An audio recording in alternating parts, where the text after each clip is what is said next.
Herkese merhaba arkadaşlar, kanalımıza hoş geldiniz. Uzak Şehrin Naresi Sahra Şaş'tan yeni paylaşım takipçiler heyecanlandırdı. Kanal D'nin reytingler rekoru kıran dizisi Uzak Şehir'in ikinci sezonundan yeniden ekranlarda fırtına gibi dönüyor. Başrollerinde Ozan Akbaba ve Sinem Ünsal'ın yer aldığı dizinin yeni sezon bölümü izleyicilerinden tam not alırken sosyal medyada da gündem oldu.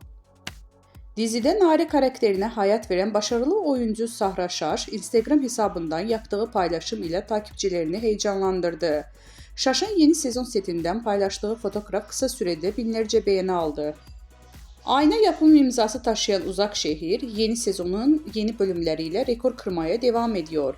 Dizi hem reytinglerde zirveye yerleşti hem de sosyal medyada en çok konuşulan yapımlar arasına girdi.